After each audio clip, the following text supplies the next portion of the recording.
Witajcie kochani, witamy Was w naszym pierwszym Q&A. Dostawaliśmy dużo pytań odnośnie naszej podróży dookoła świata. Także dzisiaj będzie pierwszy odcinek z cyklu pytania-odpowiedź. Jeżeli macie ochotę zrobić coś sobie w kuchni, pojeździć samochodem, czy przejść się na spacerze i po prostu posłuchać, będzie dzisiaj nasza twarz, nasze dźwięki, nasze wypowiedzi i po prostu możecie sobie tego posłuchać jako podcast. Lecimy z pierwszym pytaniem? Lecimy.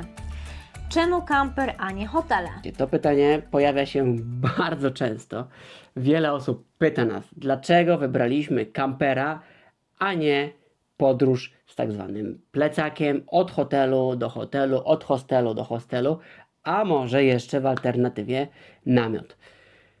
Decyzja o kamperze była od początku decyzją świadomą, ponieważ podróż kamperem oszczędza nam najwięcej kosztów w podróży.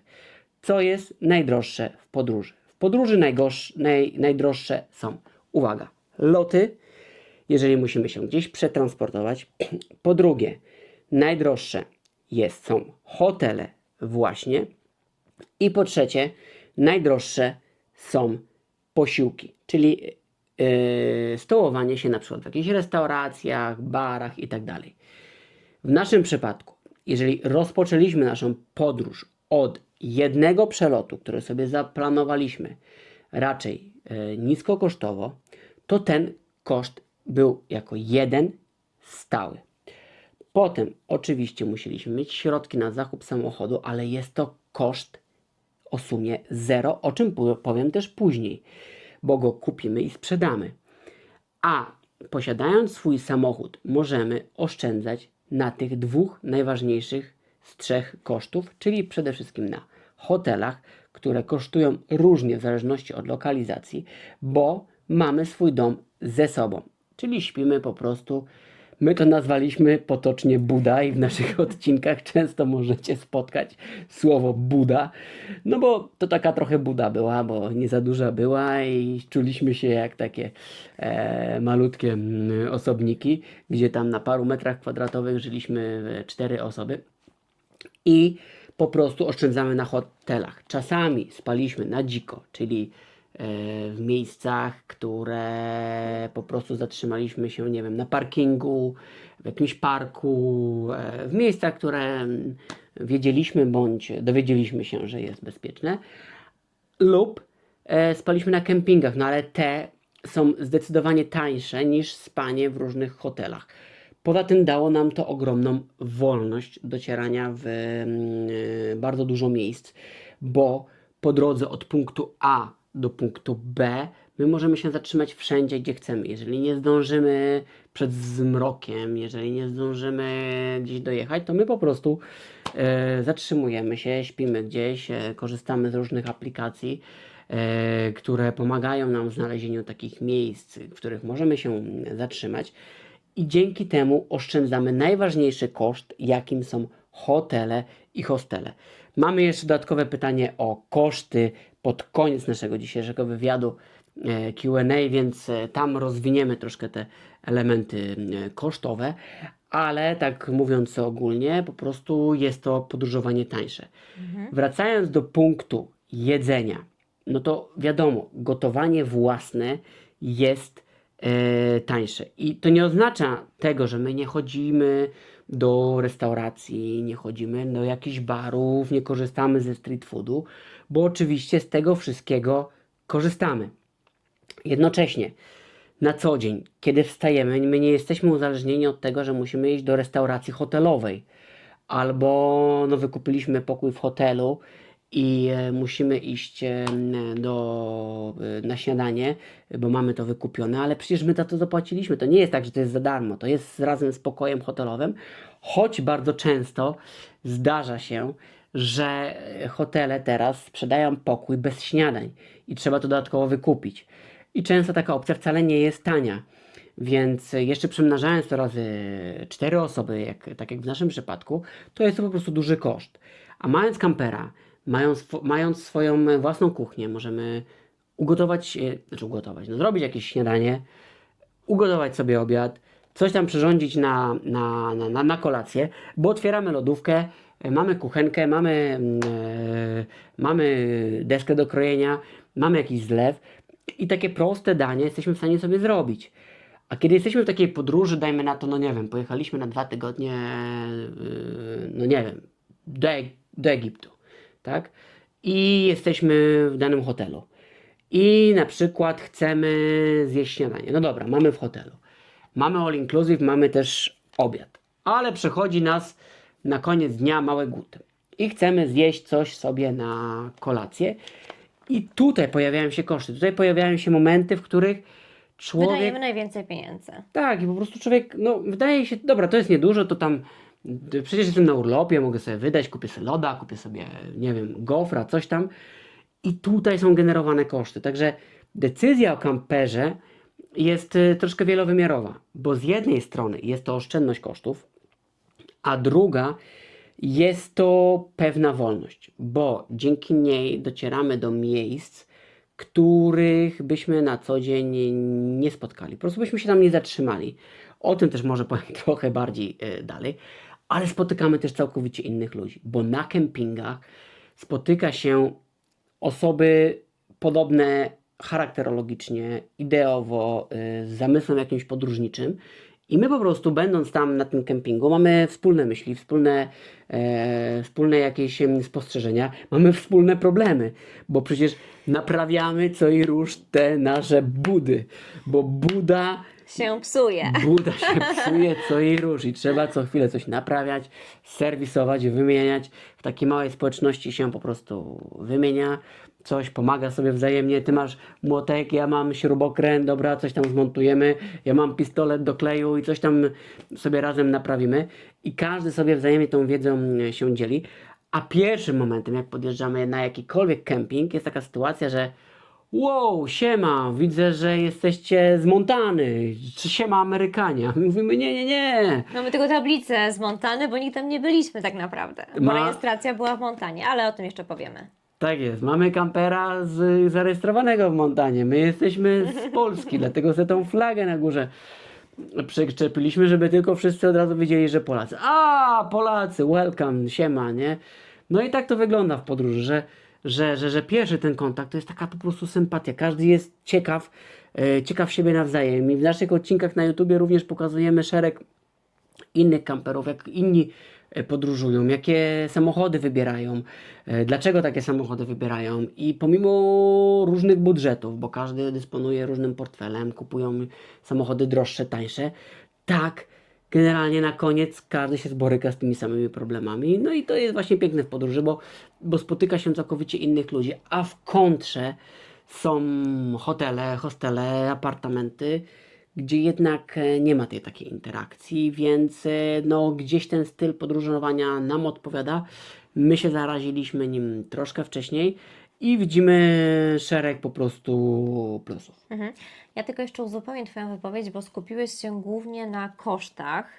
To one oczywiście też są ważne, ale dla mnie w takim podróżowaniu kamperowym fajne było to, że mieliśmy też swoje miejsce, bo później podróżując już po Azji, to korzystaliśmy z hoteli, bo kampera finalnie sprzedaliśmy i ta podróż była zupełnie inna. Jak porównujemy podróżowanie kamperem do podróżowania właśnie z bagażami, to w naszym odczuciu mamy takie wspólne refleksje, że gdzieś tam ta podróż kamperem była nam bliższa.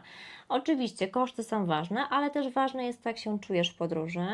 I my zdecydowanie lepiej czuliśmy się właśnie w kamperze. Dlaczego? Dlatego, że mieliśmy swoje miejsce, dlatego, że nie martwiliśmy się, że trzeba zrobić zakupy, nie wiem, kupić 30 jajek i nam to na pewno i starczy i zjemy sobie to na przykład po paru dniach, a jednak w podróży z plecakami ta organizacja wygląda zupełnie inaczej. I też po pewnym czasie to tempo podróżowania nam bardzo, bardzo spadło, zarówno w kamperze, jak i też z bagażami. Przy czym Z plecakami.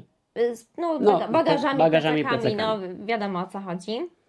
Ale też biorąc pod uwagę fakt, że podróżujemy z naszą dwójką dziewczynek, to dzieci mimo wszystko gdzieś tam też potrzebują swojego miejsca. I widzieliśmy, że one też dobrze się czuły w tym kamperze, pomimo tego, że był mały, chociaż nie najmniejszy, bo widzieliśmy też mniejsze, Tak, dziewczynki miały jakieś swoje miejsce. Miały miejsce, gdzie na przykład odrabialiśmy wspólnie jakieś tam lekcje, bo o tym też za chwilkę powiemy, bo zadaliście takie pytania odnośnie nauki. Miały też taką przestrzeń, w której się dobrze czuły, bo to było ich miejsce, więc ta podróż kamperem jest zdecydowanie bliższa naszym sercom, ale warto jest spróbować jednego i drugiego, żeby mieć możliwość porównania, która opcja gdzieś tam bardziej nam pasuje. Ja jeszcze dodam, bo będziemy musieli przeskoczyć do kolejnego pytania. Tak, bo jak zaczniemy gadać, Ale to w końcu. ważna jest bardzo też taka jedna rzecz, że w podróży kamperowej nic nie musimy. To prawda. W momencie, kiedy jesteśmy z plecakami, kiedy wiemy, że kończy nam się doba hotelowa albo za 3 dni gdzieś wyjeżdżamy, to my musimy znaleźć nowy nocleg i musimy przeglądać portale A, B, C, D, E i tak dalej, Co jest dość porównywać i tak dalej, czasochłonne. szukać się połączeń, czy to autobusowych, czy pociągowych, czy lotniczych, czy może, no nie, autostopem nie podróżowaliśmy w tej podróży, ale to jednak wymusza na nas pewne działania. A w podróży takiej kamperowej jest tak, Jest luz. że jest większe, tak, jest luz, jest po prostu można sobie odpocząć i wielokrotnie zdarzało się tak, że my mieliśmy zaplanowane, że następnego dnia wyjeżdżamy. A rano wstaliśmy, ten dzień tak się rozleniwił trochę, przedłużył, dzieciaki wojowały, Bawiły się z innymi dziećmi na albo z przykład. innymi, albo pojawiło się coś nowego, coś fajnego. Albo przyjechali coś podróżnicy, z którymi się zagadaliśmy Albo się i nagle, zagadaliśmy. nie wiem, stwierdzamy, dobra, robimy wywiad, Tak. chodźcie, bo jesteście fajnymi ludźmi, chcemy pokazać światu, jak wy podróżujecie. I być może można zawsze w hotelu przedłużyć dobę. Można. Na pewno. Ale wiąże to się z dużo większymi kosztami, bo może już nie da się złapać tej promocji, którą się udało przez aplikację złapać. A być może nie ma miejsca. I to wymusza na nas działania pod tytułem, dobra, pakujemy się, wychodzimy, albo trzeba dopłacić. I to po prostu generuje koszty. Generuje koszty i też czas tak naprawdę, bo niejednokrotnie było tak, że jak podróżowaliśmy kamperem, to wstawaliśmy, tak jak wspomniałeś z rano i było tak, kurczę, jedziemy dalej czy nie jedziemy? Dobra, zostańmy jeszcze, albo jak już uznaliśmy, że to jest ten czas, to po prostu się wsiadało, odpalało się aplikację, w której była informacja, gdzie są jakieś dostępne kempingi. I tak mieliśmy jakiś tam cel ogólny naszej podróży, ale nigdy nie było tak, że mieliśmy zaplanowane od punktu A do punktu B, gdzie śpimy, co robimy, tylko to wszystko się rodziło w trakcie już podróżowania. Dawaj z co? kolejnym pytaniem, Lecimy dalej. Bo na tym się zatrzymaliśmy strasznie długo. Jak ogarniacie podróż z dziećmi? To jest temat rzeka, bo generalnie nie da się, umówmy, ogarnąć rocznej podróży z dziećmi. Przede wszystkim nie da się jej zaplanować. To jest trochę taka spontaniczna sprawa.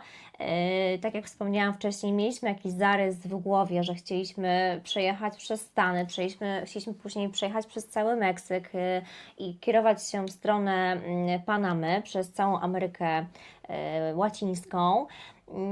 I dalej kontynuować tę drogę. I dalej kontynuować drogę. Taki był pierwszy plan, bo chcieliśmy zrobić całą Pan American Highway.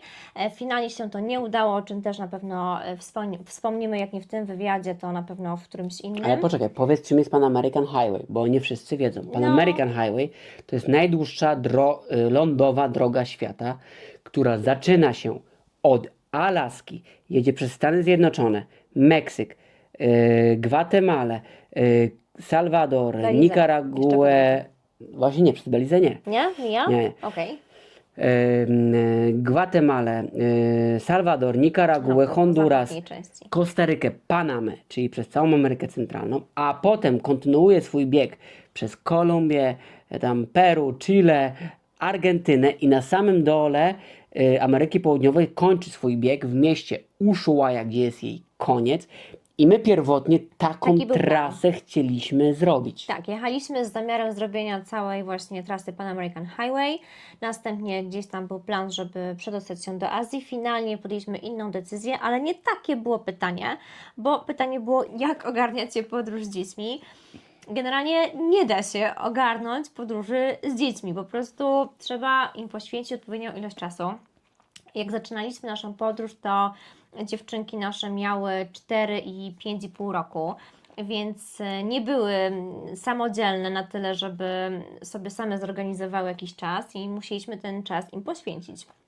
I wyglądało to w ten sposób, że zatrzymywaliśmy się na jakimś kempingu, jak był basen, no to od razu wskakiwaliśmy do basenu i musiały się wyszaleć. Generalnie dzieci potrzebują spalić tą energię, i w podróż dookoła świata jest to jak najbardziej wykonalne. Po prostu spędzaliśmy z nimi czas, którego tak naprawdę wcześniej, będąc tutaj w Łodzi na miejscu, nie mieliśmy. Dołożę do tego taką małą informację, że właśnie nawiązuje to trochę do pytania o tego, dlaczego kamper, a nie plecaki. Bo będąc w hotelach, niestety tych opcji do wyszalenia się jest po prostu mniej. Kiedy jesteśmy na kempingu, otwieramy drzwi i one już latają wszędzie i tą energię palą. A prawda jest taka, że dzieci w tym wieku potrzebują tą energię spalić. I my wielokrotnie popełniliśmy błąd, zrobiliśmy to źle. Dlaczego zrobiliśmy to źle? Zrobiliśmy to źle, bo na przykład zaplanowaliśmy na dany dzień długi odcinek na przejazd. I był taki moment w naszej podróży, kiedy one, jak usłyszały, jeszcze trochę nie do końca rozumiały, jak działa zegarek i czas, ale no generalnie duża liczba dla nich to była duża liczba. I było pytanie, ile dzisiaj przejedziemy? No i było tam 3 godziny. Daleko jeszcze. Daleko jeszcze. 3 godziny, 4 godziny. Ona łe. I były dni, w których niestety nie zagwarantowaliśmy im Tak. takiego Wyszalenia się. rozładowania baterii. I w całej podróży nie da się 100% tego zaplanować. Ja czytałem o tym przed podróżą, o innych podróżnikach, którzy też robili Amerykę Centralną, że żeby zaplanować w ciągu dnia czas dla dzieci. I wielokrotnie planowaliśmy to, że dobra, dojedziemy, obiecywaliśmy im, będzie plac zabaw, będzie basen, albo zawczasu się wybiegało i tak dalej. Najgorsze były sytuacje, kiedy obiecaliśmy im coś, bo wyczytaliśmy, że będzie i niestety nie było. I to Zdarzało były się takie bardzo poprawnie. trudne momenty. I nasze dzieci potem wieczorem nam tym się odwdzięczały, bo one po prostu miały iść spać, Szalało, jak już był czas do spania. a te baterie były naładowane na 100%. I to był czas, kiedy po prostu się pobudzały i nie mogliśmy pójść spać. No, takie uroki podróżowania, ale tak, jak ogarniać z dziećmi? No przede wszystkim starać się planować czas dla nich, bo dla nas ciekawe są jakieś Inne zabytki rzeczy. i dokładnie, cieszymy się innymi rzeczami. Tak. I dla dzieci co jest ciekawe? Plac zabaw, inne dzieci, zwierzątka. Tak, Zwierzątka bardzo, zawsze. bardzo. Żółwiki, foki, Koniki jakieś tam. lwy morskie, w jakiejkolwiek formie, nawet na plakacie to zawsze jest radość. Co o placu zabaw mówiłem, baseny. Tak. To są dla nich atrakcje i oczywiście mogłoby się tu nasunąć pytanie, no dobra, to po co zabierać takie dzieci w podróż dookoła świata? My jesteśmy zdania, że dzieci uczą się szeregu rzeczy innych niż tylko to, co zobaczyły. One nie zapamiętają tego, że widziały ruiny Majów w Tikal w Gwatemali. One tego nie Na zapamiętają. pewno nawet. One zapamiętają, jak czuły się z rodzicami, jak rodzice rozwiązują problemy. Jakie emocje im towarzyszyły podczas tej wycieczki, bo ja na przykład ze swojego dzieciństwa nie pamiętam zbyt dużo, ale pamiętam jakieś takie pojedyncze emocje, czy gdzieś tam czułam jakiś strach albo jakąś taką ekscytację czymś i to się pamięta. I jestem przekonana, że po tej naszej podróży one mają tyle wspomnień takich emocjonalnych, o których nawet często mówią do tej pory, wspominają jakąś historię, która miała miejsce dobre, nie wiem, ponad pół roku temu i my jesteśmy w szoku, że one to pamiętają, my tego nie pamiętamy, a co dopiero one. A jednak te emocje były na tyle silne, że potrafiły to spamiętać. Ale uczą się też, że nie ma rzeczy niemożliwych, bo były sytuacje często patowe, w których musieliśmy załatwiać na biegu nocleg, nie wiem, dojechaliśmy do jakiegoś kempingu i był zamknięty. No, to się często zdarzało. Albo informacja o tym kempingu była nieaktualna i musieliśmy zmieniać i widzieli, jak rodzice w takich sytuacjach reagują, jak zmieniają plany, i że Jak rozmawiamy też ze sobą, bo dzieci też bardzo szybko łapią słówka, których my używamy i później z tego powstaje niezła komedia, by the way, ale tak, no chłoną wszystko. Później nawet żeśmy trafili na jakieś takie nagrywki, bo dzisiaj Olek przeglądałeś, przygotowujemy kolejne materiały dla Was. I dziewczyny się dorwały do kamery i słuchajcie, po prostu to była komedia, nie? Może zaraz jakiś tam fragment Wam puścimy, ale normalnie kropka w kropkę powtarzają nasze słowa i to jest tak przekomiczne i my nie mamy świadomości, jak bardzo one po prostu to chłoną. Tak, znaczy generalnie w podróży takiej długiej jest to pewne ułatwienie, bo robimy szereg rzeczy, których w swoim rodzinnym mieście nie robimy, a dla dzieci jest to pewna fascynacja. Atrakcje bym nawet powiedziała. Atrakcja, no my z odcinka, który jeszcze... Targowanie się Z na odcinka, przykład. który jeszcze na ten moment nie powstał, być może w międzyczasie już jest upubliczniony, z Gwatemali, w którym jechaliśmy do takich kaskadowych wodospadów w Semuc Champey. I tam najpierw jechaliśmy serpentynami, tuk-tukiem, a potem wracaliśmy Tak. na kipie takiego pick-upa. No to dzieci się bawiły jak po prostu w jakimś zoo, albo bynajmniej na placu zabaw czy parku dmuchańców. A to był zwykły przejazd, A to był tak zwykły naprawdę. przejazd, Ale więc- dla nas też to była frajda. Gwarantujemy w podróży i to całkowicie przypadkiem Tak. często takie mocne i fajne atrakcje, że one nie czują, że to jest jakaś, nie wiem, podróż, bo może te kaskady ich w ogóle nie interesowały. Że tu jest pięknie, że ta woda jest natura krystaliczna, jest taka że tam śliczna. jest taki wodospad pod spodem, i też, że taki tunel, który idzie, a ta woda to na górze to się tylko przelewa. W ogóle to ich to interesowało. Ich interesowało to, że jechaliśmy tuk-tukiem i że jechaliśmy Serpentynami. serpentynami. Także i tego typu rzeczy w podróży, jak na przykład byliśmy w Meksyku na Baja California i zapukał do nas właściciel kempingu i mówi: chodźcie, chodźcie, chodźcie, bo tam się wykluwają małe żółwie. Czy zdążycie, bo tam za 10 minut będą je uwalniali. No to my wstaliśmy szybko i pobiegliśmy po prostu. No i żółwiczki dla małych dzieci, taka pobudka rano, to była taka dawka emocji, że dzieci po prostu w takiej podróży są lepsze niż nam się wydaje. One są strasznie ciekawe świata. Oczywiście mają swoje baterie, które trzeba rozładować i o tym trzeba pamiętać. Tak, nie zawsze się to da, ale staramy się tego pilnować w podróży, bo ułatwia nam to później pójście spać. Dobra, to lecimy z kolejnym pytaniem. Jak dużą zmianę w trakcie podróży widzicie u dziewczynek? No, to jest szerokie pytanie, bo zmiany są ogromne. Przede wszystkim no to, o czym wspomnieliśmy, to, że łapią strasznie to, co my mówimy i obserwują zachowania i też pokazujemy im tak naprawdę, jak życie wygląda i one też później to często odzwierciedlają w swoich wypowiedziach, w swoich zabawach. Niejednokrotnie było tak, że byliśmy gdzieś na jakimś placu zabaw albo no gdzieś się zatrzymaliśmy, brały swoje zabawki i słuchajcie, prosta sytuacja. Mieliśmy przeprawę promową między Baja Kalifornią a Śródlądziem, Meksyku i nie wiem, po miesiącu czasu biorą zabawki dziewczyny, ja patrzę, co one robią i one sobie ułożyły, pamiętasz to? Z takiego kartoniku zrobiły sobie właśnie prom i tam wkładały różne zabaweczki i wygłupiały się, bawiły się, że one teraz się właśnie przeprawiają. I ja byłam w szoku, jak to zobaczyłam, bo no to dla nich były też silne emocje. Pamiętam ten wjazd na ten prom tyłem, jeszcze tą naszą budą całą, to baliśmy się, że zaraz się po prostu tutaj stoczymy w dół.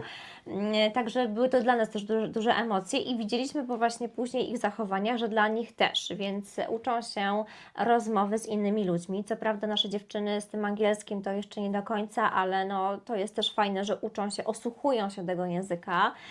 Później żeśmy mieli Naukę hiszpańskiego. naukę hiszpańskiego, tak, wyleciało mi słówko z głowy. Naukę hiszpańskiego. Uczyliśmy się hiszpańskiego w szkole językowej w Antidze w Gwatemali, co było wspaniałym doświadczeniem i okazało się, że ten język hiszpański wcale nie jest taki prosty, jak nam wszyscy mówili. Oczywiście no, słówka zapamiętać to jest jedno, ale okazuje się, że w hiszpańskim jest, nie wiem, tam chyba z 18 czasów, więc nas to trochę przytłoczyło, a jeszcze doładowaliśmy sobie 7 dni dzień po dniu, bez żadnego praktycznie wytchnienia plus prace domowe, więc czuliśmy się jak za dawnych czasów w szkole. Także dziewczyny przeszły ogromną zmianę, widzimy to w ich wypowiedziach, widzimy to w ich zachowaniu. No, Tak, trzeba uczciwie przyznać, że część z tych rzeczy to jest naturalny rozwój, bo no, są stosunkowo młodymi dziećmi, więc gdzieś ta granica się zaciera, gdzie one rozwijają się naturalnie w związku z wiekiem, ale również z tym, co doświadczają w trakcie podróży, bo na przykład Ala, starsza nasza gwiazda, wielokrotnie bawiła się mapą. I Tak. to, co Ania mówiłaś o przeprawie promowej, to kiedy wjeżdżaliśmy na prom, to ona wzięła kartkę papieru, zawsze rysując sobie, pro tip dla wszystkich rodziców. Jak siadamy w jakiejkolwiek restauracji, to pierwsze pytamy, czy mają jakąś kartkę papieru, kolorowanki i nawet jak nie mają, to mówimy, dajcie nam swoje kartki, na których zapisujecie zamówienia i długopis. I to zawsze mają. To zawsze mają i one się świetnie bawią, ale wracając do genezy, Ala zawsze rysuje mapę. I na przykład, kiedy wjeżdżaliśmy na teren odprawy promowej, no to narysowała cały parking, gdzie promy startują, gdzie my jechaliśmy i narysowała mi to, jakbym zapomniał. Tata, jakbyś zapomniał, to tu jest mapa i możesz sobie pojechać tak i tutaj trafisz. I później w trakcie podróży też staraliśmy się, no bo takich rzeczy, gdzie staramy się wiele rzeczy nauczać nasze dzieci, jest dużo. I na przykład w Malezji, w Georgetown, zrobiliśmy taką terenową. Zrobiliśmy grę terenową. terenową. A miasto było o tyle wyjątkowe, że po starówce tego miasta rozlokowane były takie ciekawe murale. I kiedy posiadało się taką mapę samej starówki, to były zaznaczone, gdzie te murale można spotkać. I Ala widziała przez całą podróż, jak tata z mamą korzystają. Bardziej tata, ale mama też.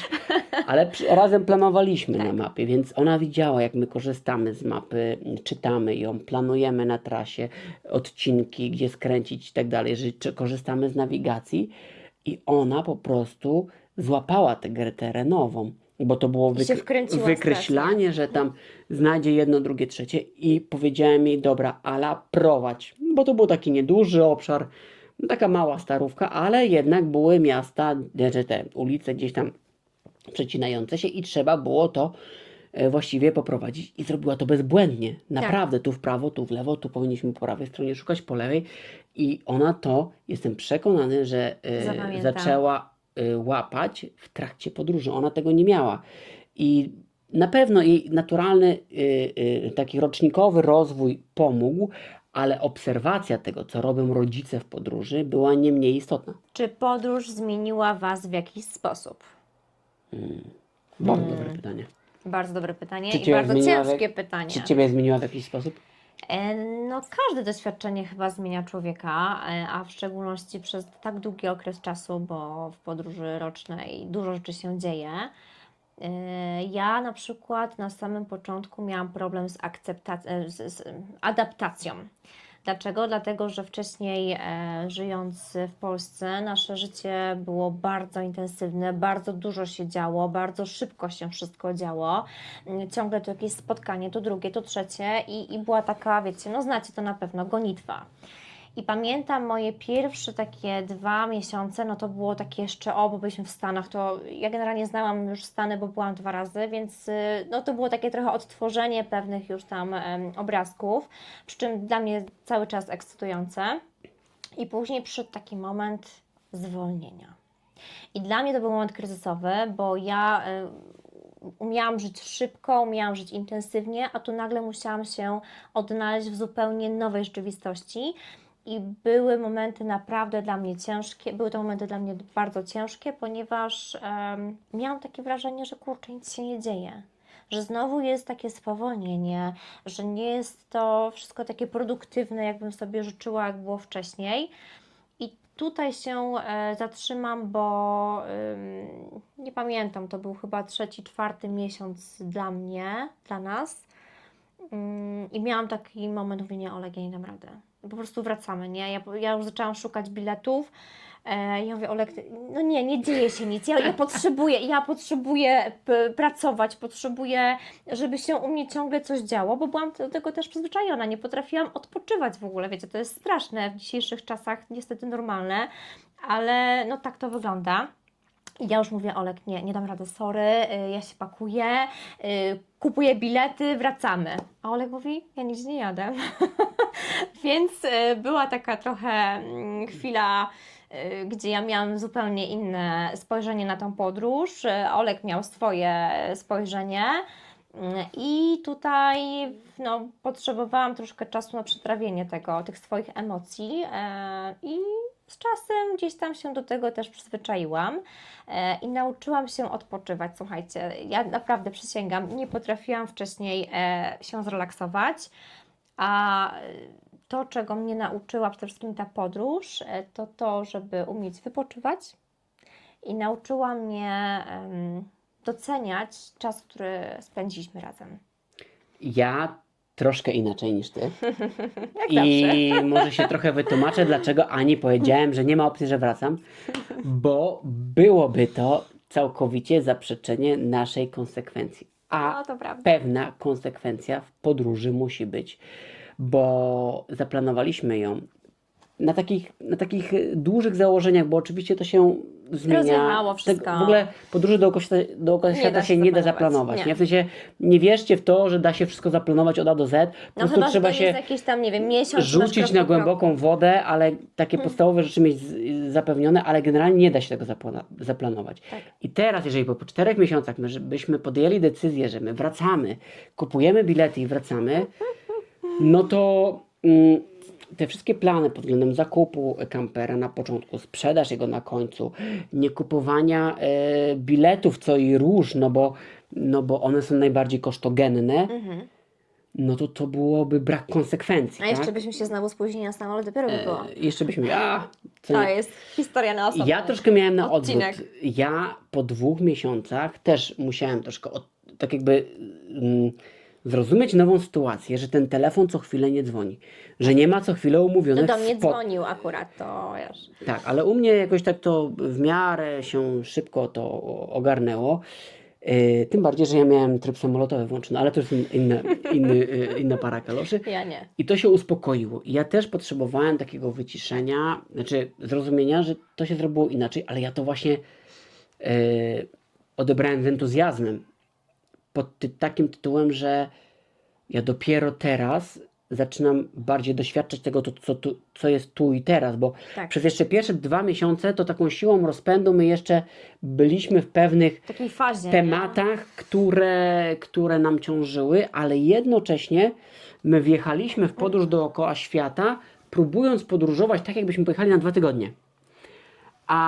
I takie duże tempo i jednak to było za dużo. I my w momencie, ja przynajmniej po 2 miesiącach zrozumiałem, Nie da się tak wow. cały czas też chyba. Po No. pierwsze też nie da tak cały czas, a po drugie wow, to można tak wolniej, to można tak spokojniej, to nie trzeba rano wstać i jechać, bo trzeba coś zobaczyć, to można tak 2-3 dni zostać i w ogóle nie Luz. jechać. W naszej podróży ile razy były takie sytuacje, że zajechaliśmy w jakieś miejsce z planem, że zostaniemy 1 dzień. Przykładowo było w Salwadorze było tak, że jechaliśmy w kierunku Ruta de Flores, a propos o tym odcinek również będzie, i zaczął zapadać zmrok, mówimy dobra, trzeba gdzieś zjechać, znaleźliśmy szybko kemping, zajechaliśmy tam, mieliśmy na 1 noc i tylko dojechać ten ostatni kawałek. I spędziliśmy tam tydzień, bo było tak fajnie. I to po prostu wynika z takiej możliwości decydowania o swoim czasie, o swojej podróży.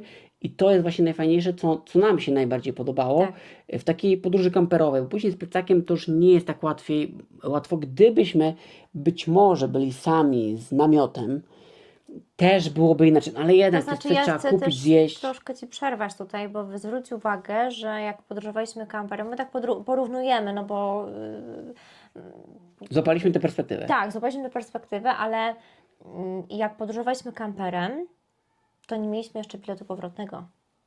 A jak podróżowaliśmy z plecakami, to już ten bilet powrotny był. Do czasu. No, do pewnego czasu, zgadza się. Do czasu. Tak, ale no, gdzieś tam to też się przyczyniło. Także podsumowując i odpowiadając w dużym skrócie, tak, ta podróż nas bardzo zmieniła. Myślę, że na duży plus, bo mamy szeroko teraz otwarte głowy, rodzą się już kolejne pomysły na następne podróże, o których też na pewno się niebawem dowiecie.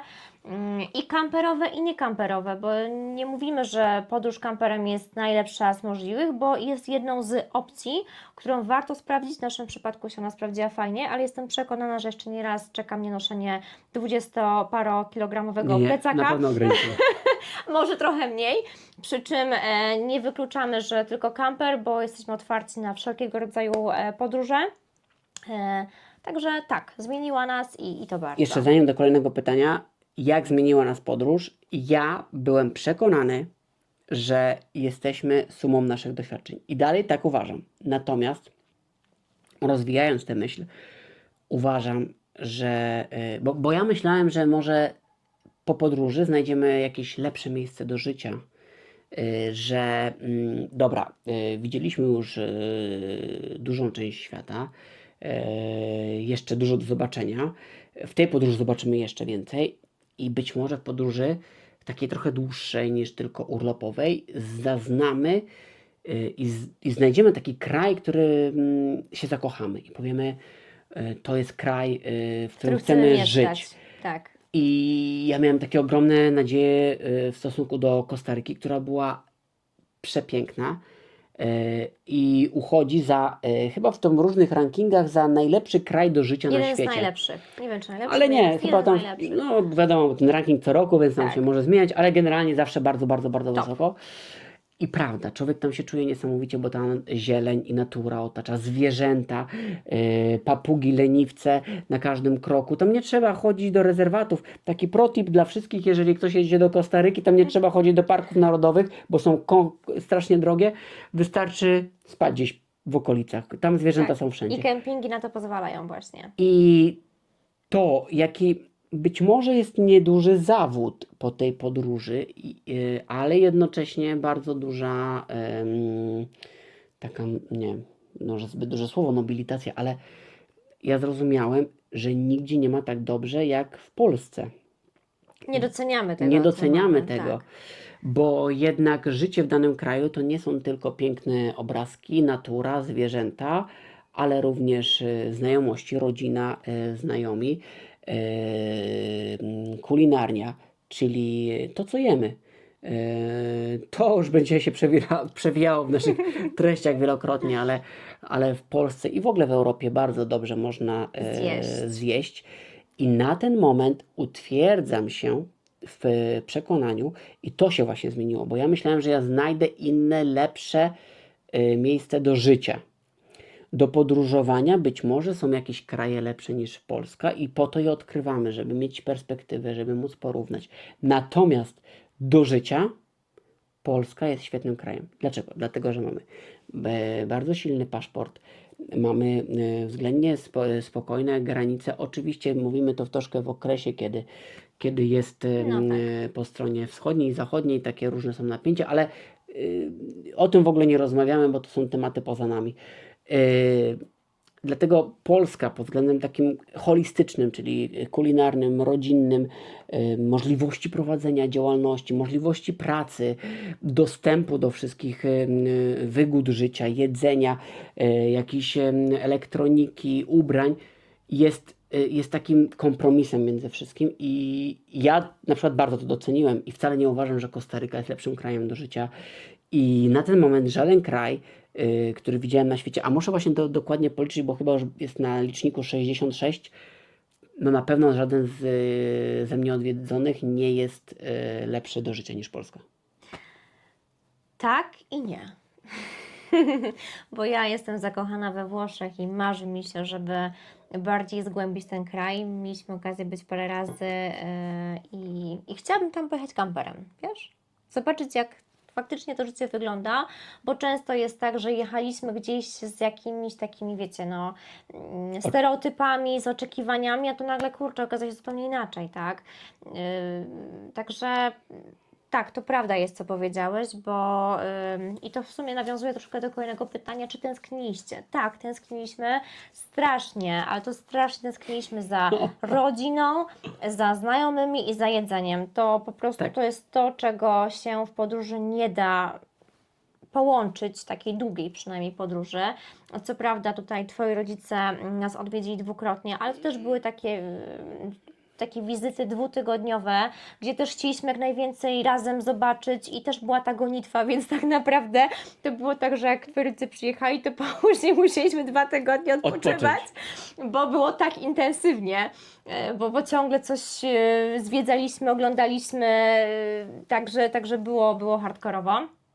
Ale Tak, no nie było takiego kontaktu, jak mamy tutaj na co dzień, bo do jednych rodziców mamy 10 minut w jedną stronę, do drugich rodziców mamy 10 minut w drugą stronę.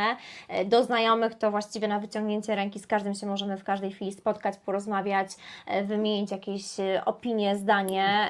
No tutaj jeszcze podróżując, barierą jest strefa czasowa, no bo jak się jest 9 godzin w przód albo 9 godzin w tył, no to u nas jest rano, tam w Polsce było wieczorem, więc to też ciężko było sparować. Często było tak, że my żeśmy wstawali, rozmawialiśmy z rodziną, która się powoli kładła spać i odwrotnie. Także to też była jakąś barierą w tym wszystkim. No i jedzenie. Słuchajcie, sorry, ale po prostu jak bardzo lubię Amerykę. Tak, jedzenie jest totalnie... Nie chcę tutaj używać mocnych słów, bo nie o to chodzi, ale bardzo często było tak, że chodzimy po tym sklepie, mówimy, Boże, jak ja bym zjadła jakąś pomidorówkę albo coś takiego polskiego, nie, jakieś schabowe. Bardzo nam tego jedzenia brakowało i bardzo tym jedzeniem tęskniliśmy. Także no nie da się mieć wszystkiego w podróży.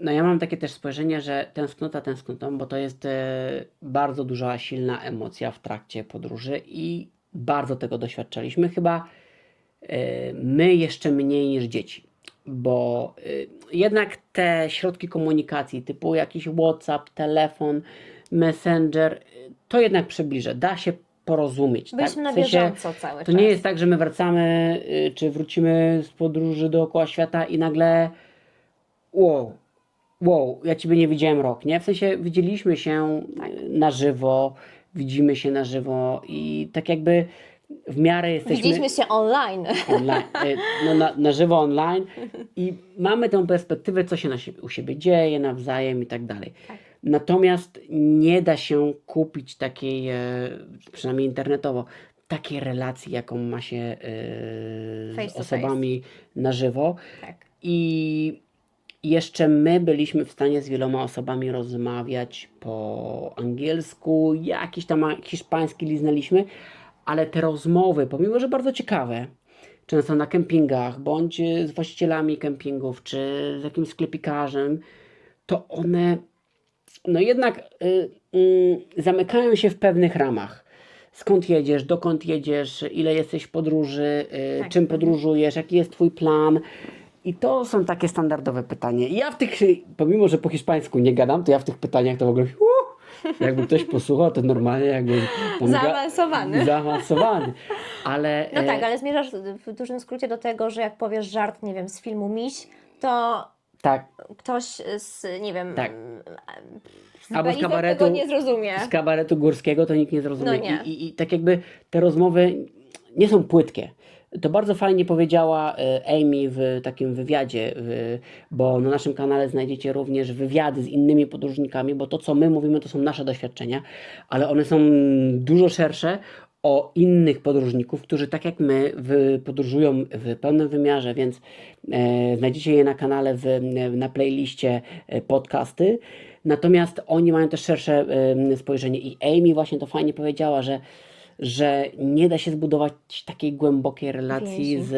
z osobami poznamiennymi, pomimo że bardzo przyjemną i miłą, Tak. to gdzieś ten zakres tematów jest ograniczony i w naszej podróży spotykaliśmy parę osób, z którymi na przykład podróżowaliśmy przez pewien okres czasu.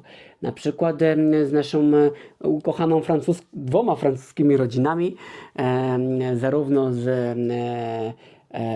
przypomnij mi, o Boże, A nie wiem, o kim chcesz powiedzieć. no bo są dwie.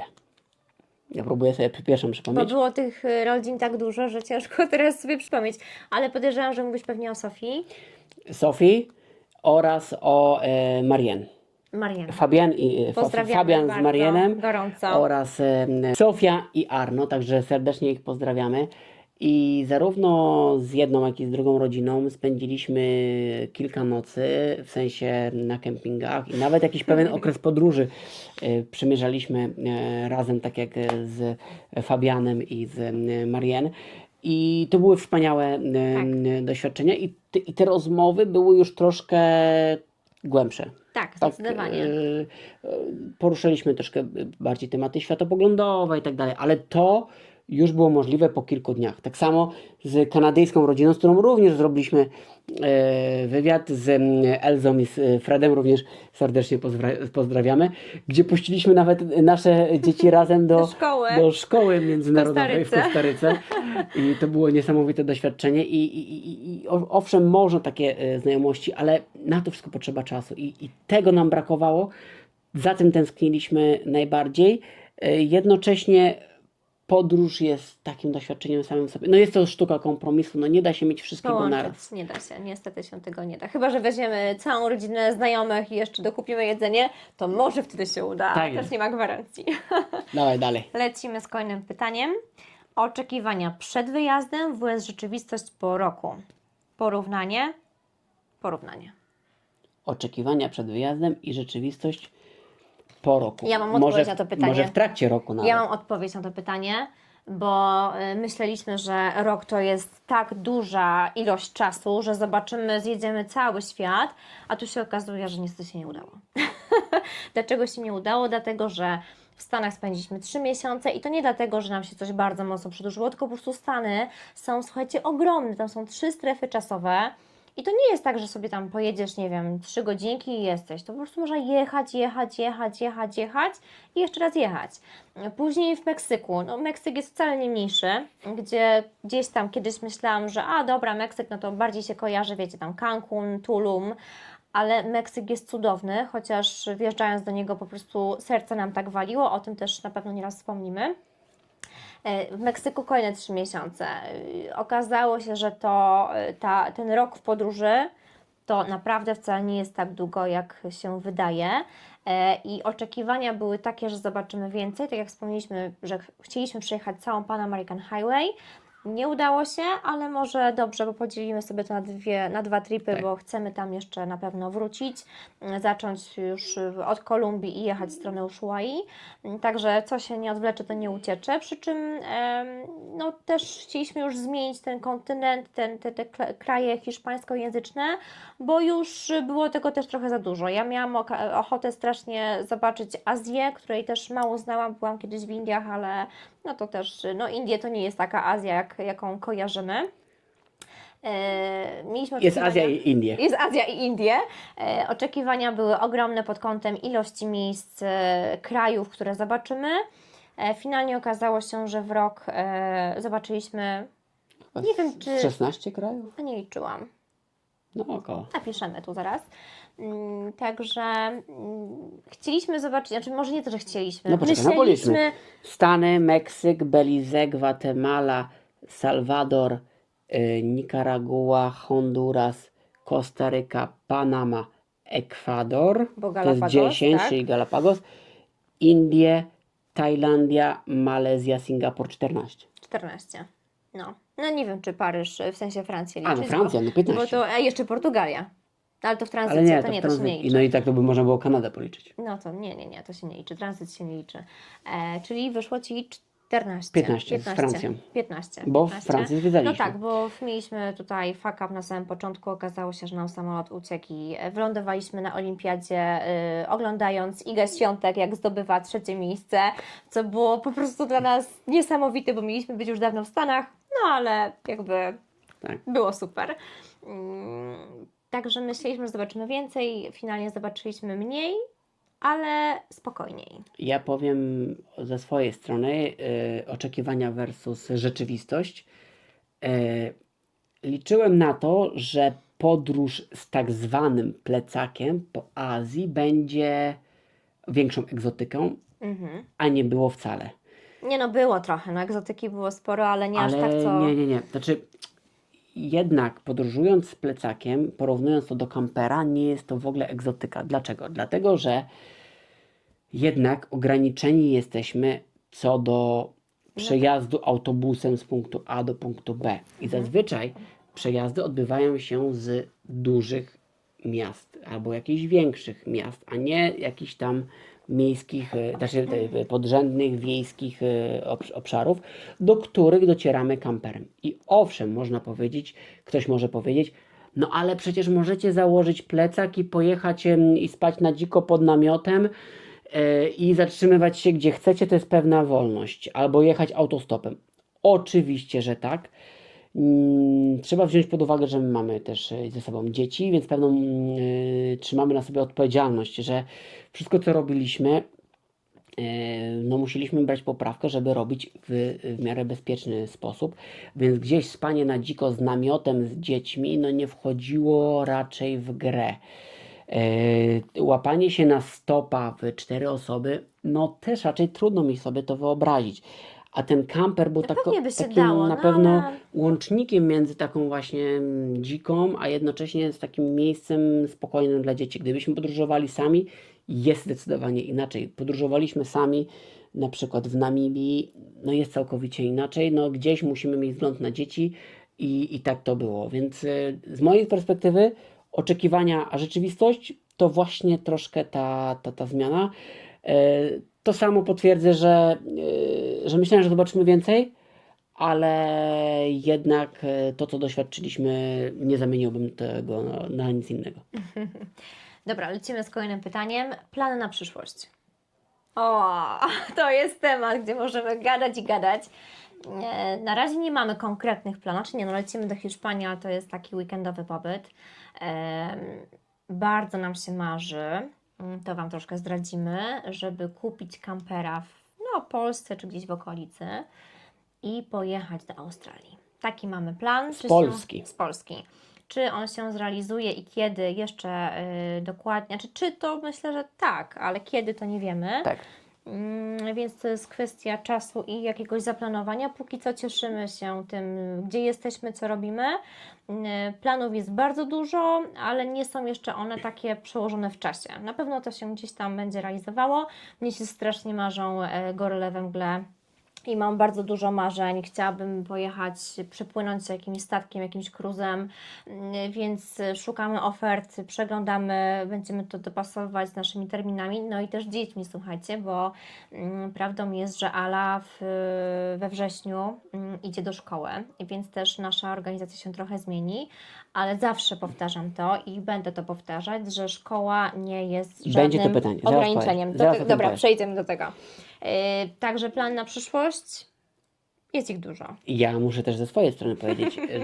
Plany na przyszłość, tak jak Ania wspomniała, jedna trasa z Europy do Australii drogą lądową, Tak.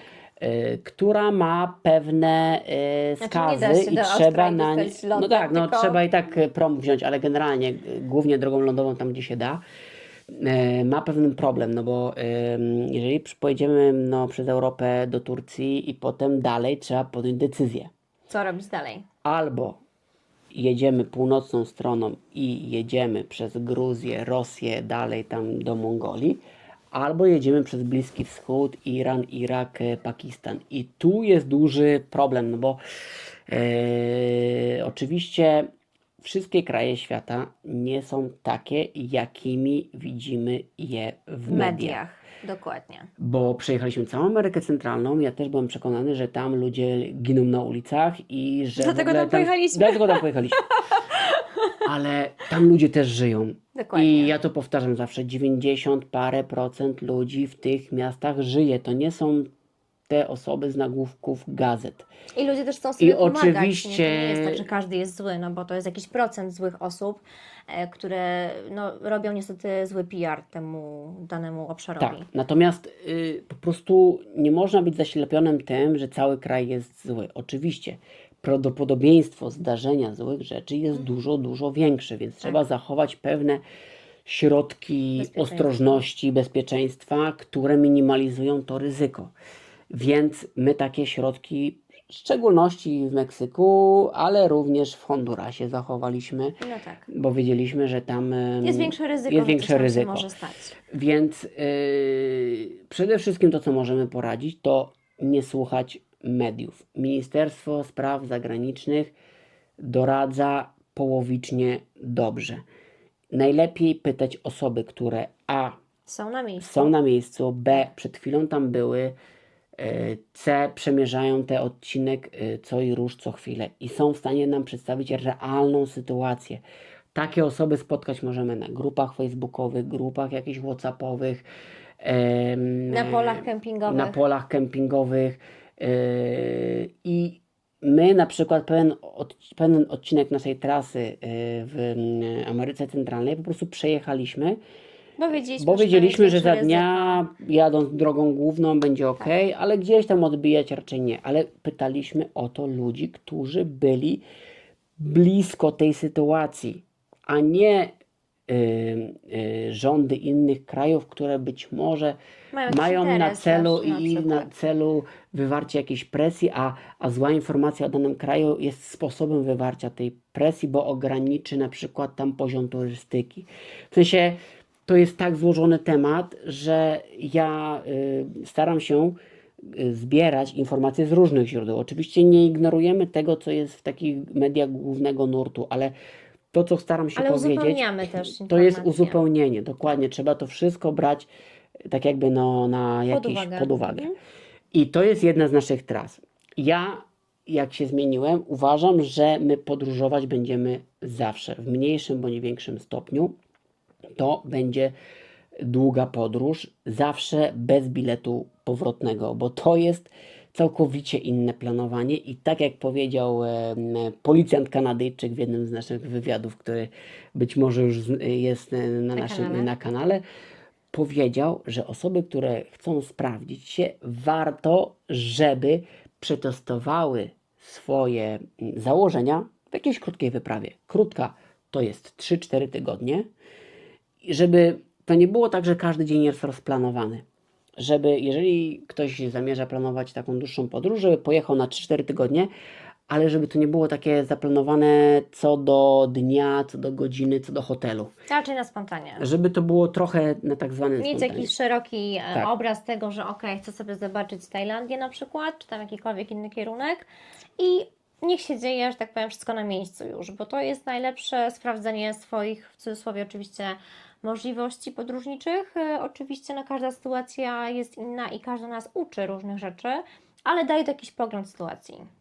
Tak jest. Lecimy dalej? No lecimy, bo gadamy i gadamy, a tutaj jeszcze tyle pytań. No dobra. Jaki jest Wasz top kierunek ze wszystkich dotychczasowych? Ja mogę pierwsza. Proszę bardzo. Ale to jest pytanie dotyczące podróży dookoła świata? Nie, ze wszystkich dotychczasowych jest napisane. Okej. Namibia. Dla mnie top of the top. Przynajmniej z tych krajów, które do tej pory widziałam, bo być może to za jakiś czas się zmieni. Ale Namibia była dla mnie wyjątkowa pod każdym dosłownie względem. Wypożyczyliśmy tam samochód, nie pamiętam jaki. Toyota Hilux. Toyota, ja nigdy nie Hilux. ogarniam. Hilux, nie ogarniam takich rzeczy. W każdym razie była biała i sprawna. I mieliśmy na dachu namiot, w którym spaliśmy. Zajeżdżaliśmy na kempingi, żyliśmy wśród po prostu dzikich zwierząt. Wszystkie drogi były szutrowe, taka naprawdę.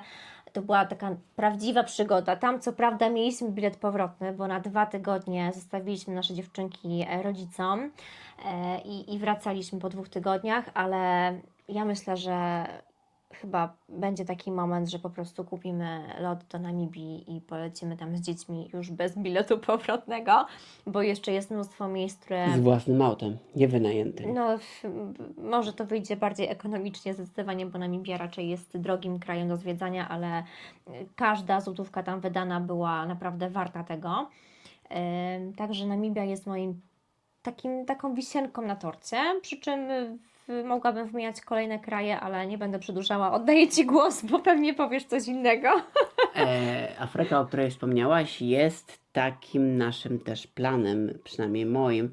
Nie wiem, czy koniecznie z dziećmi zobaczymy, żeby No, że jak już przejechać będziemy całą starsi, to sobie kupimy Tak. kampera i przejdziemy całą Afrykę, bo też to z bardzo północy chcę na zrobić. południe i wtedy Namibię zrobić też tak bez biletu powrotnego, na spokojnie.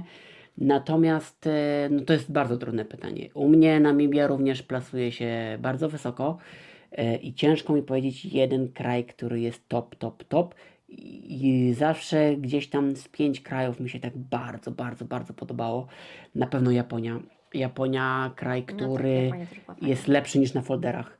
Bo tam przygodą jest wyjście do sklepu, zakup w automacie i przejazd metrem. Tam jest przygodą jest wszystko. Po prostu dlatego tak uważam. Namibia jest niesamowita, bo jest dzika, nieodkryta. Człowiek ma wrażenie, że tak odkrywa świat, nie? Bo a dobra, taka na boku myśl, ale nie chcę jej rozwijać. Namibia niesamowita. Kostaryka przepiękna. Galapagos w Ekwadorze jest niesamowite. Bo ja na przykład rozgraniczam też kraje, do których jeżeli miałbym tylko 2 albo 3 tygodnie, czy warto byłoby się tułać pół świata, żeby je zobaczyć. I na przykład Kostaryka warto, Gwatemala warto. No Gwatemala też była cudowna. Cudowna. Ale już na przykład Panama nie. Belize nie. Ale też Panamy tak bardzo nie zwiedzaliśmy. Bo Byliśmy nie w było kilku tam tak miejscach. dużo. Był jeden obszar, do którego nie trafiliśmy, bo już troszkę Ale bo tam były piękne plaże, brakowało ale czasu żeby takiej przez moment. kultury spotkać gdzieś, jeżeli chcesz na plażę pojechać, to naprawdę nie trzeba lecieć pół świata, żeby pojechać na ładną plażę, bo tam były Ale ja przepiękne myślę, plaże, że do których nie trafiliśmy, ale jeżeli chcesz trafić z na tą piękną Panamą- plażę, Jest jeden obszar, którego nie poznaliśmy i ja o tej Panamie jeszcze no tak, ta kiedyś... wyspa, która była byłym więzieniem No, i jest nazywanym małym Galapagos, ale też lepiej lecieć na Galapagos. nie wiem czy lepiej, nie byłam, więc nie wiem. Ale może No tak. dobra, no to jest moja opinia, Ania, widzicie, ma troszkę odmienną, natomiast no ja tak definiuję, że czy bym poleciał do danego kraju na 2-3 tygodnie z Polski i z powrotem. I do Panamy bym nie poleciał, do Belize bym nie poleciał, do Gwatemali bym zdecydowanie poleciał. Tajlandia jest fajna, ale w tej podróży mnie strasznie zawiodła. Tajlandia. No, ale też się strasznie pochorowaliśmy. Pochorowaliśmy się. Bardzo. Więc gdzieś tak jakby staram się to określać w takich kategoriach. Dajcie znać, jakie są Wasze top kierunki, Tak. jeżeli Wam się podoba. Bo Chętnie każdy ma troszkę zaczerpniemy inne. inspiracji, bo pomysłów jest cała masa. Pomysłów jest cała masa i to, co widzimy powtarzalnie, że kraj, w którym świeciło słońce, albo miejsce, które oglądamy, było zawsze lepsze niż to, w którym było pochmurnie. No to Ale to nie Ameryki nie mamy wpływu. odkryliśmy. Nie mamy wpływu na to, ale faktycznie przyjemnie jest, jak świeci słoneczko. I tutaj, no może przechodzę trochę z tematu na temat, ale planując taką podróż dookoła świata, warto jest zwrócić uwagę, od czego zacząć i sprawdzić, jaka będzie w danym miejscu pogoda, bo to O danej porze roku. o danej porze roku, bo Meksyk żeśmy się załapali właściwie na ostatnią chwilę, bo za niedługo, nie Tak. pamiętam już tam po jakim czasie, ale byliśmy w ostatnim momencie, kiedy zaraz przychodziła pora deszczowa i słuchajcie, no tam po prostu leje, nie? To nie jest tak, że tam popada 2 godziny jakiś taki monsunowy deszczyk przez chwilę, tylko po prostu jest ściana deszczu przez cały dzień. Basia, którą serdecznie pozdrawiamy, Polka z Meksyku, w Meksyku, właśnie też na swoich social mediach pokazuje, jak wygląda prawdziwe życie w Meksyku. I ja pamiętam, jak Basia wstawiała dosłownie chwilę po naszym pobycie w Meksyku, że po prostu dzień w dzień lało i nawet nie chciało się wychodzić Tak. z domu tak naprawdę. Także tak to wygląda. Czytaj kolejne pytanie, ja tylko rozwinę to, że warto sprawdzić, o jakiej porze roku jest jaka pora, czy to jest deszczowa, czy zimowa, czy letnia. I tak też my planowaliśmy naszą podróż, no bo pojechać do Argentyny, kiedy jest zima, no będzie słabo. Będzie słabo. Będzie słabo. Dobra, to lecimy z kolejnym pytaniem. Jak wygląda kwestia edukacji w drodze? Czy jest jakiś indywidualny tok nauczania, czy zdalne lekcje? No, ty się tutaj możesz najlepiej w tym powiedzieć. To znaczy tak, najlepiej i nie najlepiej, bo prawdą jest, że nasze, tak jak wspomniałam, dziewczyny jeszcze na etapie naszej podróży dookoła świata, a bardziej może rocznej podróży w sumie, bo się finalnie to nie udało. Co się nie udało? Z tym dookoła świata. Okay. Ale prawdą jest, że... A dlaczego nie dookoła świata? To w odcinku o tym, dlaczego ją Tak. spieprzyliśmy. Tak, spieprzyliśmy po całości, przy czym nieważne są tutaj jakieś liczby i nasze jakieś tam wyliczenia kilometrów czy tam czegoś, tylko ważne jest to, że ten czas spędziliśmy razem i bardzo fajnie i przede wszystkim bezpiecznie. Ale przechodząc do tego pytania, czas covidowy pokazał nam, że da się zdobywać jakąś wiedzę zdalnie. I prawdą jest, że tak jak w naszym przypadku, te pierwsze 3 lata nauki w szkole podstawowej to uwierzcie mi, jeżeli mamy tylko czas i chęci, to spokojnie można z dzieckiem usiąść i tą wiedzę mu po prostu przekazać. Więc jeżeli ktoś mówi, że nie pojedzie w jakąś dłuższą podróż, bo dzieci muszą iść do szkoły, sorry, ale ja po prostu zakrywam uszy i tego nie słyszę, bo jeżeli ktoś bardzo chce, to naprawdę, to zresztą wszystko można, ale w przypadku edukacji tym bardziej. Poza tym, jak zaczęliśmy się orientować, bo planujemy też dalsze podróże z naszymi dziećmi, jak już będą chodziły do szkoły, to jest mnóstwo opcji. Są nauki w chmurze, które często są naprawdę, mają bardzo fajny program nauczania. Są też international schooling, gdzie dzieci można puścić do szkoły w dowolnym fragmencie, że tak powiem, świata i tam też zdobywają doświadczenie, uczą się i mają też kontakt z innymi dziećmi w innym języku, co też jest bardzo, bardzo ważne. Także jeżeli zastanawiacie się, czy warto, czy da się pojechać z dziećmi, które są już w szkole, w jakąkolwiek dłuższą podróż, to pamiętajcie, że to wszystko zależy tylko od Was i od Waszej organizacji. Tak. Tyle mam do powiedzenia w tym temacie. Znaczy, no tutaj trzeba przyznać, bo Ania bardzo dużą pracę wykonała w tym, żeby uczyć dzieci. My byliśmy przygotowani w Książeczki. materiały edukacyjne, tak, my to nazwaliśmy potocznie książeczki, ale po prostu materiały do nauki i jeszcze zanim starsza córka Ala zdobyła wiek, w którym powinna iść do szkoły, no to już zna literki, cyferki, powoli czyta. Już nie wspomnę o młodszej, która po prostu praktycznie na takim samym poziomie jest, więc ten program nie jest tak bardzo trudny, żeby nie dało się go gdzieś zrobić, a to jest tylko nasza decyzja. A uwaga, jesteśmy w bardzo, bardzo, bardzo, bardzo dobrej sytuacji, bo w Polsce rodzic może zadecydować o tym, że wyjeżdżamy w podróż i możemy w taką Dokładnie. podróż pojechać. Uwaga, byliśmy w Ameryce Centralnej i w naszej drodze spotykamy głównie 3 narodowości. Są to Francuzi, są to Szwajcarzy i są to Niemcy. Niemcy. Tak. I teraz tak, oczywiście, im bliżej Stanów Zjednoczonych, gdzie w Meksyku jeszcze widzieliśmy Amerykanów i troszkę Kanadyjczyków ze względu na geografię, no bo oni podróżują po południku, czyli północ-południe i stąd można ich spotkać, ale im dalej w Amerykę Centralną, tym mniej takich osób spotykaliśmy, no bo też to jest pewna, tak jak w Polsce, tak jak z Europy, z Polski można łatwo polecieć do Włoch, do Hiszpanii tanimi liniami, tak w Ameryce Północnej można się łatwo komunikować, znaczy przetransportowywać samolotem z Ameryki, ze Stanów Zjednoczonych, Kanady do Ameryki Centralnej, Meksyku, Gwatemali, Kostaryki i tak dalej. A kamperem też nieliczni się właśnie zapędzają. Natomiast tak w takiej podróży, już tak jak wzięliśmy to całkowicie do kupy, to Francuzi, i to są francuskie rodziny, również szczęśliwe, tak jak my, bo to od rodziców z punktu aspektów prawnych zależy, czy pojadą w podróż, czy ślą do szkoły. Natomiast w Szwajcarii i w Niemczech zauważyliśmy, że podróżują same pary. Albo młodsze, albo starsze. Albo młodsze, bez dzieci, bez albo dzieci. już z odchowanymi dziećmi. Albo z dziećmi, które już opuściły dom rodzinny i z czego to wynika? Wynika to z tego, że zarówno w jednym, jak i w drugim kraju niestety niepuszczenie dziecka do szkoły Grozi więzieniem, dosłownie. grozi więzieniem, Tak. dużymi konsekwencjami prawnymi. I w związku z tym my jesteśmy w świetnej sytuacji, żeby pojechać z dziećmi dookoła świata, Bo to my decydujemy czy w o dłuższą tym. podróż, bo to my decydujemy. Tak. To co trzeba zrobić, to dziecko musi być zapisane do jakiejś placówki szkoły podstawowej najczęściej, bądź liceum, ale następnie następuje taka sytuacja, w której to rodzic może zaaplikować o możliwość nauki zdalnej.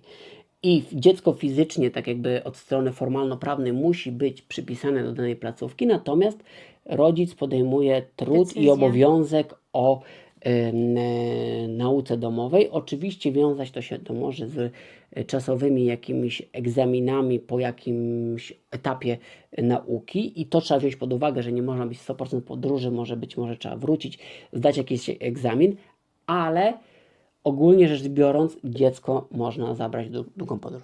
Tak, tak i naprawdę doceńmy to, słuchajcie, bo to od nas zależy, czy dzieci chodzą do szkoły, czy mają nauczanie zdalne, bo podczas podróży dołączałam do przeróżnych grup na Facebooku, żeby się po prostu zorientować, jak to wygląda i okazuje się, że temat jest bardzo powszechny, że to nie jest tak, że to jest jakaś pojedyncza sytuacja, że to, nie wiem, jedno dziecko tylko ma edukację domową, tylko jest to coraz bardziej popularne. A tak jak już wspomniałam wcześniej, COVID nam pokazał, że są takie możliwości i korzystajmy z tego, jeżeli oczywiście mamy na to ochotę, bo można, tak? Bo możemy to zrobić w przeciwieństwie do naszych sąsiadów, którzy po prostu, nawet jakby bardzo chcieli, to chyba musieliby zmienić paszport, żeby sobie swobodnie móc podróżować z dziećmi na dłuższą metę. Dobra, lecimy dalej. Chyba na drugą stronę musisz przeskoczyć. Tu było, jak wygląda kwestia edukacji. Tu już to Tak, kolejna strona. było. Dobrze, no dobra. No to mamy pytanie o kasę. Ile trzeba odłożyć ze 100 tysięcy czy więcej? Oczywiście w domyśle na podróż dookoła świata. Tak. Ja chętnie na to odpowiem, bo nie zaskoczę Was. To zależy. To zależy. Każdy musi swój budżet przyjąć, natomiast ja postaram się przedstawić pewien tok myślowy, jaki nam przyświecał przy przygotowaniu do tejże podróży. I oczywiście my, mówiąc o jakichkolwiek pieniądzach, zawsze mówimy o 4 osobach, czyli 4 bilety lotnicze, 4 noclegi, 4 osoby, nie wiem, jedzące i tak dalej. I w naszych wszystkich filmach właśnie zawsze o takich pieniądzach mówimy.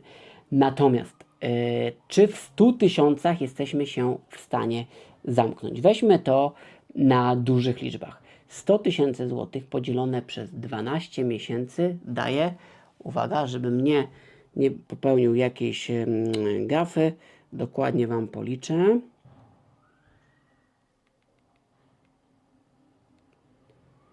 To jest 8300 zł miesięcznie. I teraz to jest pytanie, czy my jesteśmy w stanie za 8300 zł miesięcznie być w podróży i podróżować. No dobrze, to zróbmy to per day, czyli na każdy dzień. Podzielmy to na 30 dni. Wychodzi mi budżet dzienny na poziomie 277 zł dziennie. I powiem Wam, jak to wyglądało w naszej podróży. Było bardzo dużo dni, w których wydawaliśmy 0 zł. 0 zł, bo byliśmy na kempingu, bo cały dzień spędziliśmy w jednym miejscu, bo przeszliśmy się na plażę, bo poszliśmy oglądać, albo nawet nie przeszliśmy się, wyszliśmy z naszej budy i widzieliśmy czerwone latające papugi, a obok ary, a obok wiszące na drzewie leniwce. Coś, za co wiele osób płaci ogromne pieniądze, żeby zobaczyć. I było bardzo dużo dni, w których my nie wydawaliśmy nawet złotówki. Oczywiście jest to pewne uproszczenie, bo za to, że spałem na kempingu, musiałem zapłacić. Jedzenie, które wyciągnąłem z lodówki, zapłaciłem za nie wcześniej. I jest to pewne uproszczenie. Natomiast my mieliśmy przyjęty jakiś budżet typu 270 zł, czy tam mniej, czy tam więcej, i zawsze staraliśmy się zamknąć w tym dziennym budżecie. Jeżeli ja dzień zamknąłem w danym budżecie, to ja wiedziałem, że w długim terminie ja tej kwoty nie przekroczę. Więc ja nie chcę odpowiadać, czy 100 tysięcy to jest wystarczająco, czy nie, bo dla jednych będzie wystarczająco, dla innych będzie niewystarczająco. Dokładnie. My spotkaliśmy na naszej drodze osoby, które wydawały zdecydowanie mniej niż 100 tysięcy złotych. I ja Wam powiem przykład. Były takie dwie Brytyjki, które poznaliśmy w Meksyku, w mieście Tequila, na kempingu, które jeździły, uwaga, rowerem i spały pod namiotem. Dwie dziewczyny samotnie podróżują, a to jeszcze też nie było tak, że one się umówiły, że razem jadą, po prostu na pewnym etapie drogi się spotkały i jechały dalej razem. A generalnie to były dwie samotnie, znaczy osobno, każda z nich osobno, ale przez pewien okres czasu, nie wiemy jak długo, jechały osobno. Czy jedna z nich miała dwuletni cel, przejechania Pan American Highway przez 2 lata Tak. rowerem. Z kolei na innym kempingu poznaliśmy historię, bo nie poznaliśmy tych ludzi, bo te Bertyki poznaliśmy. Historię jakiejś chyba Japonki czy Koreanki, która przeszła Tak. całą Pan American Highway pieszo. Pieszo, wyobrażacie to sobie? Chyba ze 4 pary butów zużyła Tak, na słyszeliśmy tej takie podróży. I ona też wszędzie spała pod namiotem. I my też wielokrotnie spaliśmy na kempingach tak zwanych dzikich, czyli nieodpłatnie. Na parkingu Walmarta. Na Tak parkingu jakbyście, wiecie, Walmarta. spali na parkingu Carrefoura u nas Tak. albo Lidla, to można. Tak, Przynajmniej więc- w Stanach, nie wiem jak tutaj w Polsce. Można, więc i oczywiście były dni, w których wydawaliśmy powyżej budżetu i dni, w których Bo na przykład wydawaliśmy... trzeba było zatankować paliwo. Tak, ale ja wiedziałem, że na końcu dnia z mojej kieszeni wyszła dana kwota. I ja wiedziałem, okej, przekroczyłem dany budżet, to może jutro troszkę mniej. Albo wiem, że wydałem dzisiaj więcej, ale przez poprzednie parę dni wydawałem mniej. I owszem, w podróży są tak zwane duże koszty, czyli przeloty. Jakieś Największe, jak się okazuje. paliwo. Natomiast przed podróżą, żeby sobie zaplanować budżet, trzeba sobie przyjąć, ja wydam tyle miesięcznie. Albo tyle dziennie, bo to do tego się sprowadza. I trzymać się tego. Po prostu się tego trzymać. I oczywiście są regiony świata, które są droższe, tak jak Stany Zjednoczone, gdzie byle wyjście na kawę do jakiejś psiasznej, przepraszam za słowo, restauracji. Przepraszam za słowo restauracja, nie za słowo psiaszne, bo to nie była restauracja, to było, nie wiem, chlewisko dla świni, przepraszam. Bo, Ty nie przepraszaj tak bardzo. bo czymże jest jajecznica z proszku? Tak? No bo jak mi ktoś podaje jajecznicę z proszku. I w tym momencie wydajemy, nie wiem, $12, co jest bardzo dużą kwotą na śniadanie, na osobę, to jest bardzo dużo. Ale są kraje dużo tańsze. Ameryka Centralna, jeżeli nie stołujemy się w restauracjach gdzieś bardzo, to tacosy, które można powszechnie spotkać. I są smaczne. I są przesmaczne. Chociaż jedzenie ich codziennie może być nużące. W Meksyku. Potem jedzenie pupusas w Salwadorze. Salwadorze. No i kupowanie po prostu zwykłych produktów i gotowanie sobie w kamperze. No nie jest jakimś ogromnym kosztem. Na pewno nie wyższym niż to, co możemy robić w naszym domowym mieście. Więc tak jakby porównanie tego, czy da się to zrobić za 100? Zdecydowanie tak. W sensie za 100, za 100 tysięcy złotych. My to bierzemy też, że patrzymy na 4 osoby. Czy jak ja bym sobie przyjął budżet 270 zł dziennie? Tak. Dałbym radę to zrobić. Czy bym zobaczył zdecydowanie mniej? Tak. Natomiast trzeba pamiętać o tym, tak jak powiedziała też Fred i Elza w naszym wywiadzie, że wiele atrakcji jest drogich, dlatego że kiedy my podróżujemy 2 tygodnie, to my to musimy zrobić już, bo nam to ucieknie. Tak. A parę metrów obok można zrobić to bezpłatnie i w takich samych warunkach, tylko trzeba poczytać troszkę opinii innych podróżników, może ktoś nam zabierze lokalny i tak Albo dalej. poczekać, aż ten leniwiec się w końcu pojawi. Albo czekać, aż ten leniwiec się pojawi, więc są możliwości i to, co jest kosztowne w podróży, to czas.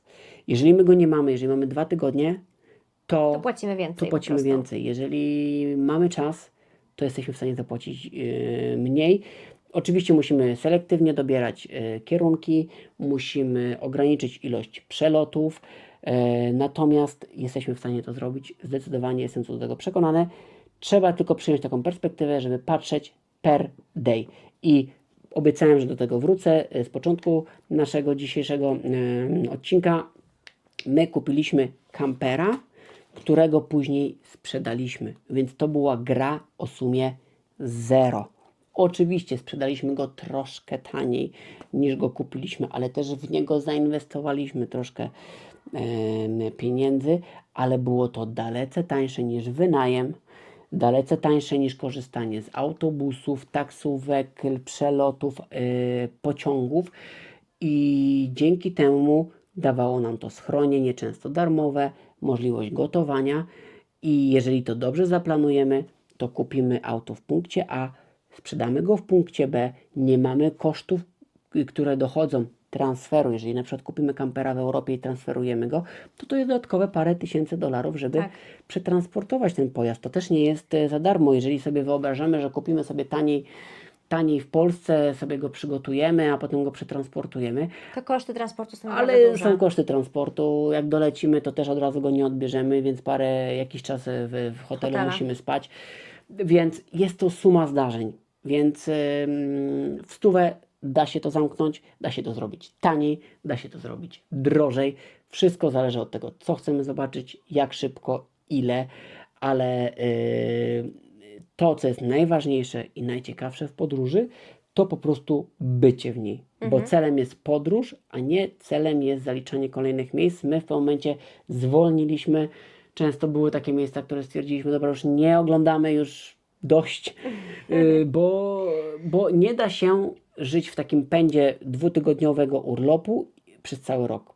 Nie da się. Bo trzeba też żyć, trzeba zrobić pranie, trzeba ugotować, trzeba posprzątać kampera, trzeba go wyserwisować, wymienić olej, trzeba być może oponę wymienić. I to trzeba zrobić i to jest też taka proza życia, więc to też nie jest tylko turystyka, to jest po prostu podróż. Tak. Dobra, lecimy już z ostatnim dzisiaj przygotowanym pytaniem. Dlaczego zdecydowaliście się na podróż dookoła świata? Kurczę, w sumie to się nie zastanawiałam nigdy dlaczego. Po prostu. Znaczy, może warto by było zacząć od tego, że my tą podróż zaplanowaliśmy 6 lat wstecz. Gdzieś tam od zawsze kochaliśmy podróże i te bliższe i te dalsze, bo pamiętajcie, że podróż to nie tylko jest wsiąść, podróż to nie tylko jest to, że się wsiada w samolot czy w samochód się jedzie. Naprawdę wystarczy wyjść z domu i przygody szykują się same. Ale my lubiliśmy podróżować, kochaliśmy podróżować od zawsze i to, tak jak wspomniałam, były dalsze, krótsze, dłuższe podróże różne i chyba potrzebowaliśmy czegoś innego. Jakoś tak jednogłośnie padła decyzja, bo byliśmy na szkoleniu i tam trzeba było określić jakiś cel długoterminowy, do którego się będzie zmierzało, który się będzie krok po kroku gdzieś tam chciało zrealizować. I pamiętam, że to było szkolenie, na którym byliśmy razem i ja byłam w 8 miesiącu ciąży z Alą. I jednogłośnie napisaliśmy sobie ten cel na kartce. Podróż dookoła świata, to miał być czerwiec 2024 i to, co nam się nie udało, to to, że nie poleciliśmy w czerwcu, a poleciliśmy 1 sierpnia. Tak naprawdę, bo w tym wszystkim chyba to, co możemy polecić, ważne jest to, żeby mieć cel. Jak się ma cel, to i chce się go bardzo zrealizować, to naprawdę można wszystko. Może nie tak, żeby po trupach do celu, bo to też nie o to chodzi, ale my mieliśmy po prostu konkretny cel, który konsekwentnie realizowaliśmy. Było bardzo dużo sytuacji stresowych w naszej pracy i w ogóle trzeba było podejmować bardzo trudne decyzje i finansowe, i niefinansowe, ale finalnie się udało. Z mojej strony, dlaczego podróż dookoła świata? Dlatego, że raz odmówiłem podróży dookoła świata, kiedy Ania mnie namawiała, jeszcze zanim mieliśmy dzieci, zaczęliśmy karierę zawodową i to było takie romantyczne. Pamiętam. I jeszcze przed ślubem i o Boże, polećmy i trzeba było to zrobić. Tak, ale to Ale zaraz powiem. co się odwlecze, to nie uciecze. Z mojej strony ja zawsze miałem takie poczucie że z jakiejkolwiek podróży, jakiej wracałem, w zasadzie wakacji, bo to były bardziej wakacje, to w drodze powrotnej miałem myśl, czy w aucie, czy w samolocie, czy w pociągu, Boże, jak zrobić, żeby tak zawsze być w podróży, bo po prostu się czuliśmy w tym świetnie i w tym momencie to zaplanowaliśmy, bo razem tego chcieliśmy, kochaliśmy to robić, a moim marzeniem było to, żeby zniwelować, wyeliminować całkowicie największe ograniczenie podróży. A jakie jest największe ograniczenie podróży? Lot powrotny. Czy to będzie lot, czy tam termin, kiedy wracamy autem, czy pociągiem, to jest, ale dla pewnego uproszczenia, lot powrotny jest naszym ograniczeniem, bo do tego czasu planujemy, bo do tego do tego lotu, do tego powrotu mamy czas i musimy to, co chcemy zobaczyć, doświadczyć, zwiedzić, to mamy tylko tyle czasu i nie więcej. A w podróży bez biletu powrotnego mamy komfort czasowy pod względem finansowym, pod względem tego, co chcemy doświadczyć, co zobaczyć, jak chcemy to robić. Po prostu jesteśmy niezależni i myślę, że to dążenie do tego i pragnienie takiej właśnie podróży przywiodło nas do tego, że podjęliśmy te 6 lat temu decyzję, ok, chcemy, 7. no teraz 7, bo kiedy zaczęliśmy to było 6, to 6 lat przed wyjazdem. chciałaś coś do jakoś uzupełnić. Tak, no bo ja Ciebie namawiałam do takiej podróży, nie pamiętam, czy to była kwestia tego, żeby pojechać w podróż dookoła świata, być może, ale ja miałam taki etap w swoim życiu, że byłam na wymianie studenckiej Work and Travel w Stanach na 3 albo 4 miesiące, bo to było 3 miesiące pracy, miesiąc zwiedzania. I ja wróciłam ze Stanów i słuchajcie, miałam głowę taką, bo nagle zrozumiałam w swoim życiu, że to wszystko zależy ode mnie. Jakie decyzje podejmę, tak będzie. I nie zapomnę właśnie tego, że ja właśnie zaczęłam szukać pracy i tak jakoś mi się to nie kleiło. Mówię, kurde, no nagle taka zmiana, wiecie, vibe'a, nie? Że tam wszystko było takie wow, że no bo Amerykanie są tacy pozytywni wręcz do bólu. A tutaj nagle przyszła taka szarówka, ja wróciłam jakoś, nie wiem, w połowie października, wszyscy tacy poważni i ja miałam doła i mówię, Olek, wyjedźmy, pojedźmy, nie mamy kasy, ale jedźmy, a Olek, nie, to jest ten czas, kiedy należy wszystko sobie w życiu poukładać i tak dalej, i tak dalej. Nie wiem, czy dobrą decyzję podjęliśmy wtedy, ciężko stwierdzić, na pewno tego nie żałujemy, bo sytuacja się potoczyła tak, że finalnie tą naszą wymarzoną podróż odbyliśmy i na pewno na tym się nie zakończy. Jeżeli Wam się podobał dzisiejszy odcinek, dajcie komentarz. Jeżeli jest jakiś temat, którego nie omówiliśmy, dajcie pytanie, chętnie zrobimy drugą taką sesję, żeby rozwinąć te tematy, które dzisiaj nie zostały poruszone. I dajcie subskrypcję koniecznie, bo to nas mobilizuje do dalszych tutaj naszych działań. A jeżeli Wam się podobało, a nie macie pytań, to dajcie byle jaki komentarz dla zasięgów. Nie, to też byle pomoże. jakich nie chcemy. Nie, byle jakich Byle nie jaki chcemy. dla zasięgu. Ma być konkret, jeżeli chcecie się czegoś dowiedzieć odnośnie tej podróży, innej, bądź tego, jak ją organizować, cokolwiek, to piszcie koniecznie, dawajcie suby. No i co? Widzimy się w kolejnym odcinku. Cześć! Do zobaczenia, hej! Hej, pa!